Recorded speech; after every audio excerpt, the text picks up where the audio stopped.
dalam doa, Bapa kami mengucap syukur ya Tuhan, kami sudah memuji dan memuliakan nama-Mu ya Tuhan. Sekarang juga saatnya kami mendengarkan seluruh firman-Mu ya Tuhan. Kami juga kasih ini Tuhan, kiranya kesaksian kami yang telah bisa jadi berkat bagi kami semua. Dalam nama Tuhan Yesus kami ya, amin. Amin. Baik, shalom. Topik bahasan kita hari ini adalah membangun generasi seperti khotbah minggu kemarin.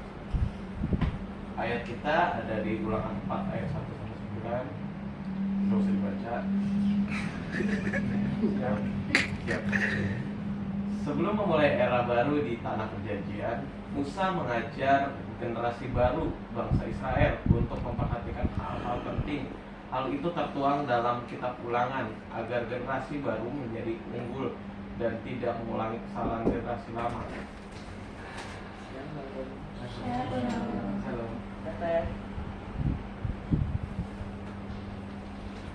Pertanyaannya adalah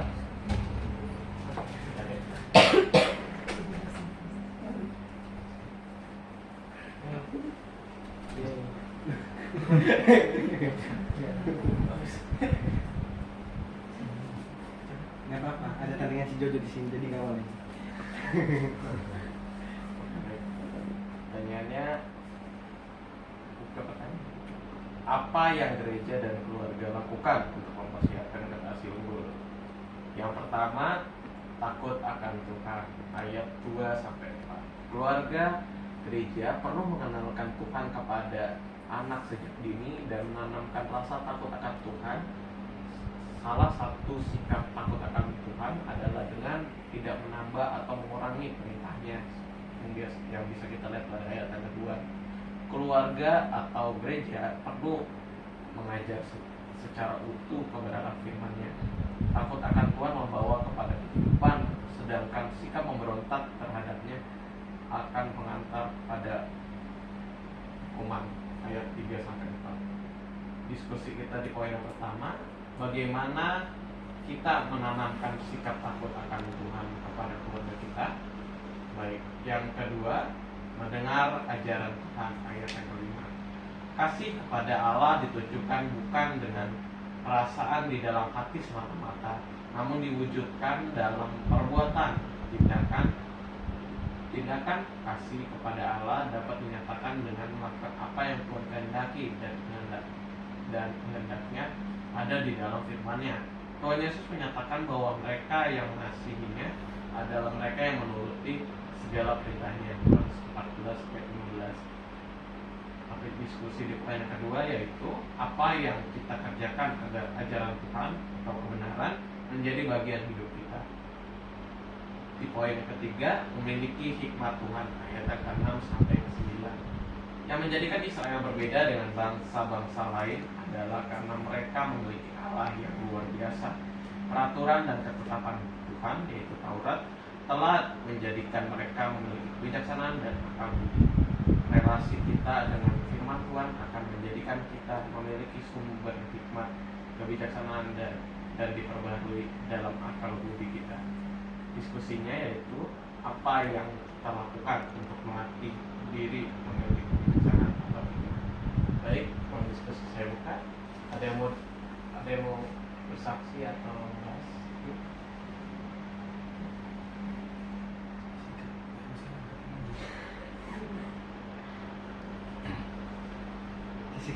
Kita tunggu kamu.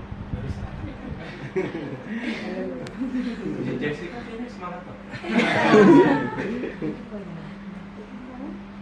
Intinya jangan ke Kori, kalau ke Kori itu untuk dia nanti. Langsung kalau Jojo, bisa kata-kata hari ini? Siap. Oh, Katina. Sudah siap tidur.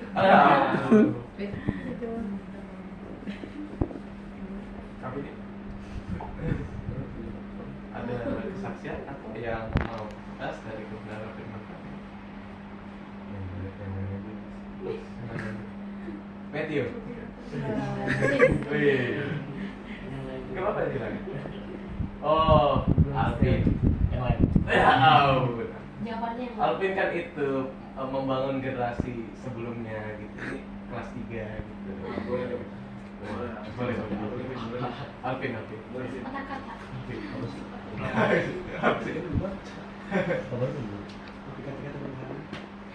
Kata-kata hari ini Alvin. Oke. Jangan malu. Bagaimana yang itu ya pembahasan pertama yang Iya, terserah mau. yang bagaimana Anda menanam sifat takut akan Tuhan. Terserah mau 1, 2, 3 pilih aja silakan. Kalau ini aku bahas yang topik pertama ya, bagaimana Anda menanamkan sifat takut akan Tuhan kepada keluarga Anda. Karena setiap keluarga tuh waktu kita kecil pasti diajarin kita tuh diajarin cara berdoa, cara kita mendengarkan firman Tuhan. Walaupun aku tidak mencerminkan itu, tapi ya keluarga orang tua kan mau yang terbaik buat anaknya kan. Kayak dia pengen anaknya takut akan Tuhan, dia udah pengen anaknya mengenal Tuhan dari dia kecil. Jadi caranya untuk ada sifat takut akan Tuhan tuh mendidik dia yang benar sih di dalam Kristus. Itu menurutku. Oke. Berikan suara-suara semuanya.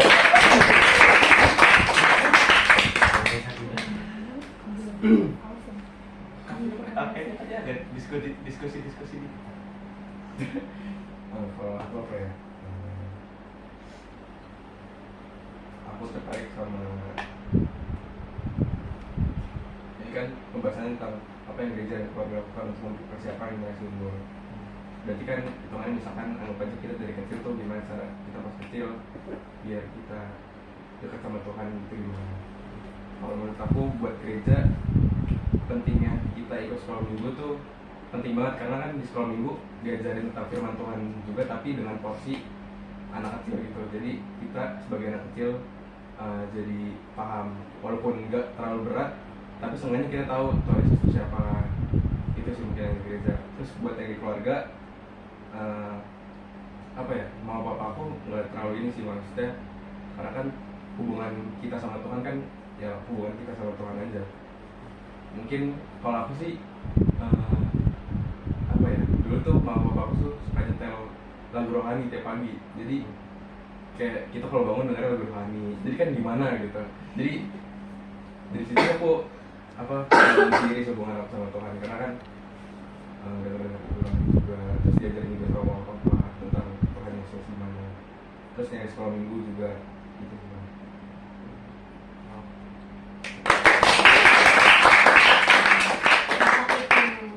Oke, pemilik rumah. Jujur nih. Kata-kata baru. Kata-kata hari ini. Yang intinya jangan kekurin dulu. Yang punya rumah mau ngomong. Yang punya rumah. Dia mau ngomong terima kasih atas Oh, waktu. oke. Oh iya, sama-sama. Pani ada yang ngomong. Ini pemilik rumah. Kapan? Kapan? Coba deh, pertanyaan aja. Pertanyaan kita plesetin dikit. Bagaimana sikap kita sebagai anak menanamkan sikap takut akan Tuhan kepada keluarga? Karena ini, kalian pernah gak kepikiran? Kenapa sih orang tua saya itu jarang berdoa? Pernah nggak kalian? Kenapa keluarga kok bapak saya itu kayak menjauh dari Tuhan? Kok mama saya sih suka marah-marah? Pernah nggak kalian kepikiran kayak gitu? Nah, sikap kita sebagai anak gimana? Karena kita sebagai anak ini, adalah bapak saya kayak gitu. Jadi kita kayak ke bawah juga. Udahlah, orang tua saya juga nggak ke gereja, saya juga nggak mau ke gereja. Udahlah, orang tua saya nggak berdoa, saya juga nggak mau berdoa. Kadang juga jujur, kadang kita kalau lagi makan aja kita nggak berdoa. Alham aja gitu. Apalagi Sama. serius. Aku juga Apalagi kalau berdoa. lagi itu Jo yang sering deh. Udah sampai di mulut, Jo belum berdoa. Tapi serius. Tapi gini, guys, kadang kita kayak mikirnya gini. Ini sebenarnya jangan kita patokan sama orang tua dulu deh. kita anggap diri kita ini sebagai diri kita, bagaimana kita sebagai anak menanamkan sikap takut akan Tuhan kepada keluarga kita.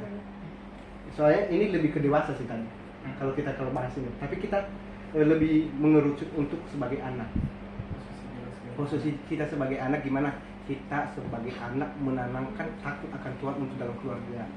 Jadi yang tadinya, contohnya orang tua kita kayak malas berdoa, nggak ada waktu untuk berdoa, terus sikap kita sebagai anak kayak gimana?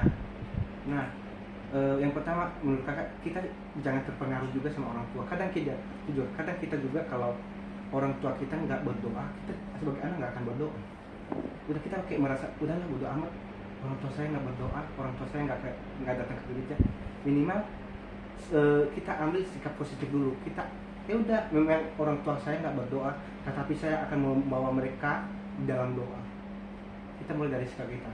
Nah, kalau ada waktu kayak sharing, pas lagi makan bersama, bareng, kadang juga orang tua, udahlah kita doa masing-masing aja. Kadang coba, amin, gitu langsung makan. Tapi kita mulai dari anak, ayo pak, ayo mak, doa bersama kita. Mama yang pimpin dalam doa, atau saya yang pimpin. Kalian aja deh yang pimpin dalam doa. Ya sebelum kita makan, mari kita berdoa. Nah, mungkin sekali dua kali itu nggak akan langsung berubah, tetapi ada suatu saat orang tua itu akan sadar. Ada momennya, oh anak saya kok gini ya, kok beda ya. Jadi orang tua itu merasa kayak ada rasa malu. Jadi ya udah, saya akan mulai dari saya sendiri. Jadi saya lihat anak saya itu berubah, jadi saya juga pengen berubah. Jadi gini teman-teman, mohon maaf nih, mungkin latar belakang kita beda, tapi jujur kalau orang tua saya itu ngajarin saya, itu saya paling takut sama mama itu, kalau saya buat kesalahan dia doain saya, itu paling takut. Soalnya yang saya paling takut ini Yesus, soalnya kan Yesus kalau dia doain sama Yesus, gue gimana ya. Makanya jujur, kakak aja mencuri 500 perak di dompet mama, tau nggak? Nanti malam aku aku udah mencuri. Curi apa tau? Aku curi 500 perak di dompet mama tadi beli permen. Saking takutnya loh. Jadi karena orang tua, memang kalau orang tua jadi teladan buat kita, jadi anak-anak itu terbawa. Cuma kalau orang tua nggak akan menjadi teladan bagi kita, anak-anak juga akan terbawa. Lebih besar terbawa jadi hal negatif. Ya udahlah, orang tua yang tadi kakak bilang tadi, itu orang tua saya nggak berdoa, saya keluyuran aja. Tetapi ya teman-teman, minimal teman-teman punya persekutuan doa tiap hari, itu ada jam-jam khusus untuk berdoa. Jadi kalian doain yang contohnya papa mamanya kayak masih marah-marah atau nggak bisa ke gereja atau masih pokoknya jauh dari hadapan Tuhan atau pokoknya jauh dari Tuhan. Pokoknya kalian bawa aja di dalam doa. Setiap kali berdoa, bukan hanya kalian minta syukur itu nggak masalah. Memang yang paling utama kalau kita berdoa mengucap syukur, baru kita minta ya hal-hal yang kita butuhkan. Sama jangan lupa doain keluarga papa mamamu biar semakin hari semakin dekat sama Tuhan. Semoga kita sebagai generasi ini ya jangan kita yuk kita menjadi anak-anak yang kepo. Anak-anak kepo ini dalam hal positif.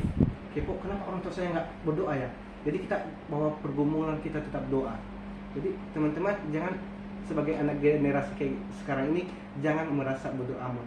Orang tua saya nggak ini, ya udahlah, udah kan keselamatan milik saya sendiri.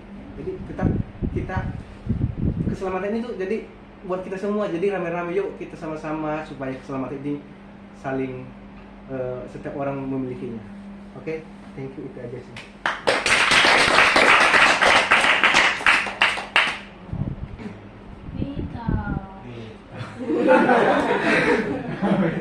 Tiba-tiba banget. Sorry, ada sedikit nih. Ini tadi kan dikatakan ini. Lanjut. Salah satu sikap dia tadi mengatakan salah satu sikap yang tadi mengatakan